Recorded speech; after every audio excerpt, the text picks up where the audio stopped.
وبرکاتہ۔ آج میری تقریر کا موضوع ہے لڑکیوں کی تعلیم کی اہمیت۔ حیرت ہے کہ تعلیم و ترقی میں ہے پیچھے، حیرت ہے کہ تعلیم و ترقی میں ہے پیچھے، جس قوم کا آغاز ہی اقرا سے ہوا تھا۔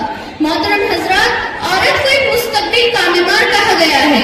نسلوں کی بگاڑ کی ذمہ داری عورت کے اشاروں پر ہے۔ اگر وہ چاہے تو اپنی فیض تربیت سے اور علم و حکمت سے پورے گھر، پورے خاندان، پوری قوم اور پوری دنیا کو سنوار سکتی ہے۔ جس طرح گھر کو روشن کرنے کے لیے ٹیوب لائٹ کی ضرورت ہوتی ہے، اسی طرح انسان کے دل اور دماغ کو روشن کرنے کے لیے دین کی ضرورت ہوتی ہے۔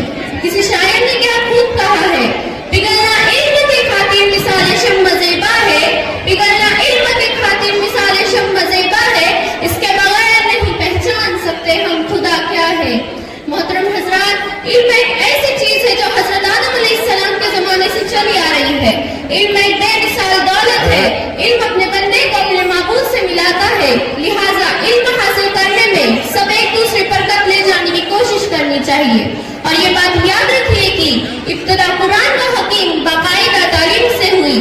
اسلامک معاشرے کی غرضے کی تعلیمات قرآن امتی مسلمہ کی تشکیل کی بنیاد ہے، اور ان تعلیمات کو اساس یعنی بنیاد بنا کر عورت اپنی تعلیم حاصل کرے اور ان سارے حدود کے اندر رہ کر دنیا میں باعزت زندگی گزارے۔ معزز سامعین، ایک تعلیم یافتہ عورت اپنی معلومات و بصیرت کی روشنی میں جس سلیقے و توجہ کے ساتھ اپنے بچوں کو تعمیری سیرت کا کام انجام دے سکتی ہے، وہ کوئی ناخواندہ جاہل عورت اپنی جاہلیت کی وجہ سے انجام نہیں دے سکتی، کیونکہ جب عالم و جاہل برابر نہیں ہو سکتے تو علم و جہل یکساں کیسے ہو سکتے ہیں؟ عورتوں کی تعلیم اتنی ہی ضروری ہے جتنی کہ مرد کے لیے، بلکہ یہ کہا جائے تو غلط نہ ہوگا کہ عورتوں کو مردوں سے زیادہ تعلیم کی ضرورت ہے۔ کسی شاعر نے کیا خوب کہا ہے درسگاہ اول آغوش مادری، ہے درسگاہ اول آغوش مادری، بچوں سے پہلے ماں کو تعلیم دیجیے، کیونکہ ماں کی گود ہی بچوں کا پہلا مدرسہ ہوتا ہے۔ یہی بچے کل مستقبل کا معمار بنیں گے، ان کے کاندھوں پر قوم کی ذمہ داریاں ہوگی، اس لیے ماں کو ضروری ہے کہ وہ تعلیم یافتہ ہو، کیونکہ بچہ ماں کی گود سے ہی اپنے اندر اچھے برے اخلاق جذب کرتا ہے، جو اس کے دل اور دماغ پر ایسے اثر کر جاتے ہیں کہ وہ آخری دم تک غالب ہوتے ہیں۔ اس لیے ماں کو ضروری ہے کہ وہ کیسا کردار پسند کرتی ہے، کیونکہ بچہ جیسے ماں کو دیکھے گا ویسے ہی بننے کی کوشش کرے گا۔ یہ بات ذہن رہے گی۔ علم وہ شمع ہے جس سے روشن ہے جہاں سارا، علم وہ شمع ہے جس سے روشن ہے جہاں سارا، اس کے بغیر ہے اندھیرا کوئی نہیں سہارا۔ معزز سامعین، جس طرح دنیا کی سب سے بڑی بدبختی جہالت اور علم سے محرومی ہے، اسی طرح دنیا کی سب سے بڑی خوشبختی زیور علم سے آراستگی ہے۔ اس لیے ایک سلیقے شیر اور تعلیم یافتہ عورت، ٹیچر ہو یا ملکہ خانہ، اپنے کردار کو بہتر سے بہتر بنانے کی کوشش کرے۔ معزز سامعین، یہ دنیا سمجھتی ہے کہ عورت جسمانی اور فطری طور پر کمزور ہے، لیکن نازک ہونے کے باوجود جب بھی اس نے اسلامی شعور حاصل کیا، اس نے اپنی شخصیت تعمیر کی۔ آج عورت کی تعلیم سے محروم رکھنے کا نتیجہ ہے کہ آج بچے تعلیم و تربیت کے لیے لاپرواہ نظر آتے ہیں۔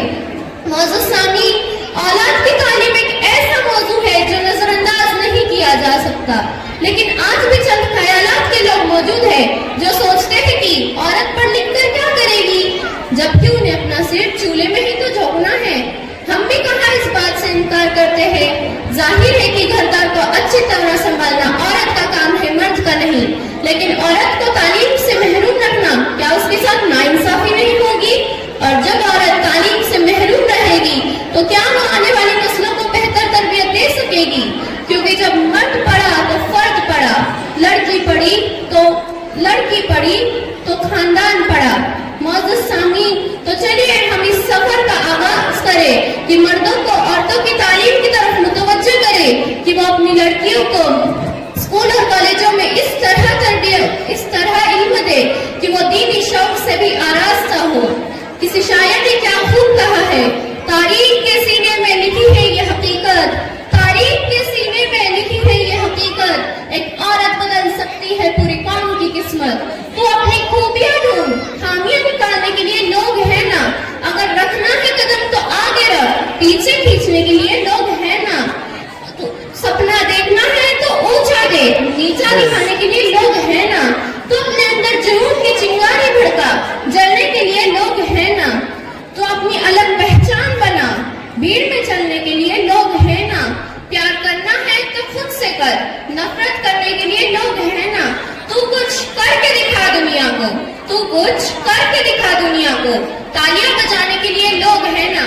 اس بات پر اپنی تقریر ختم کرنا چاہوں گی۔ السلام علیکم ورحمۃ اللہ وبرکاتہ۔